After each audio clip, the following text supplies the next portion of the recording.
एक एक करके बताता हूँ। ओजोनोलाइसिस काफी अच्छा टॉपिक है। ये बेंजीन वाला काफी अच्छा क्वेश्चन है। पहले ओजोनोलाइसिस बता देता हूँ, है ना, हल्का फुल्का। फॉर एग्जाम्पल, ये एग्जाम्पल से बता रहा हूँ तभी अच्छे से समझ आएगा, वरना अच्छे से समझ नहीं आएगा। ये होता तो अपन ओजोनोलाइसिस में करते क्या है। अगर मैं O3 ZnH2 लेता हूँ तो ये तो इस पे कुछ नहीं होता। अपन ऐसे बॉन्ड तोड़ते हैं, इधर O इधर O इधर O तोड़ेगा, है ना, तो ये वाला पार्ट में कैसे बनाएगा, CH3CHO। और अभी ये वाला पार्ट को तो बना लिया। ये वाला पार्ट ये वाले कार्बन के लिए क्या होगा, ये वाले कार्बन के लिए होगा HCHO, है ना। ये बेसिक होता है ओजोनोलाइसिस का। और अगर मैं इसको H2O2 से कराऊं, है ना, नीचे वाले रिएजेंट से, ये भी बता देता हूँ कि इस पे Zn क्यों लेते हैं। Zn इसलिए लेते हैं कि रिएक्शन फर्दर ना जाए। अब जैसे इस पे Zn नहीं लेना तो ये वाले पार्ट से रिएक्शन फर्दर जाता है, तो यहाँ पे क्या होगा, सेम होगा एज इट इज। ये ऐसे है, इधर भी बॉन्ड टूटेगा, पर यहाँ पे क्या बनता है, CH3COOH। इस पे कार्बोक्सिलिक बनता है, उस पे एल्डिहाइड बनती है, यही फर्क है। और इस वाले कार्बन के लिए क्या होगा, अब देख यही है, ये वाला शायद अच्छा है। मैंने इसका एक्सप्लेनेशन मेरे को तो मेरे टाइम पे नहीं मिला था जब मैं 12th में था। तेरे को बता दूँ तो, अब देख ये है HCHO, है ना, ये वाला HCHO। जैसे इस पे HCHO बना, क्यों बना, क्योंकि अपन ZnH2 के साथ किया तो क्या बना, एल्डिहाइड बना। अब इस वाले कार्बन के लिए डिफरेंट होता है।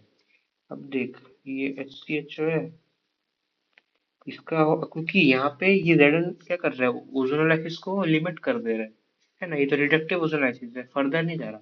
पर Zn नहीं है तो ये फर्दर जाते चला जाएगा। अभी ज्यादा चला जाएगा तो क्या होगा, इसका ओजोनोलाइसिस होगा, है ना, ओजोनोलाइसिस का ऑक्सीडेशन होगा। तो ये ऐसे बन जाएगा, देख HOH। और फर्दर होगा क्योंकि कुछ लिमिट है नहीं ना, कुछ है ही नहीं जो रोक पाए रिएक्शन को। एक बार फिर से होगा तो ये ऐसे हो जाएगा। अब इसके फर्दर तो नहीं हो सकता ऑक्सीडेशन, तो क्या होगा, ये इंटरनल अटैक हो जाएगा। तो ये बन जाएगा, ये क्या बनेगा, ये बनेगा CO2 + H2O। तो इसका आंसर क्या होगा, इसका आंसर होगा छोटू। ये क्वेश्चन होगा भी शायद। तो देखिए समझ आ गया। मैं मेरा मन था बताने को, मैं बता दिया। सेम इस पे भी होगा ऐसे। ये वाला कंपैरेटिवली इजी है। यहाँ से बॉन्ड टूटेगी।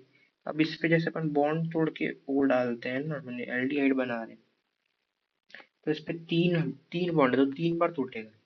और तू बनाएगा कैसे, देख ये वाला पार्ट एंड ये वाला पार्ट ऐसा दिखेगा, CHO कार्बन CHO।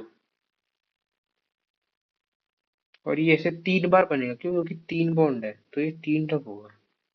और सेम इस पे क्या होगा, इस पे अपन कार्बोक्सिलिक बनाते हैं, तो COOH। अब भाई तीन बॉन्ड है तो सेम ऐसे तीन बार बनते रहेगा, है ना। तो मैं इसको तीन बार लिख देता हूँ। होपफुली समझ आया होगा। और कुछ तो है नहीं। फिर इस वाले पे एक बार ऐसे और एक बार ऐसे अच्छे से बना दो।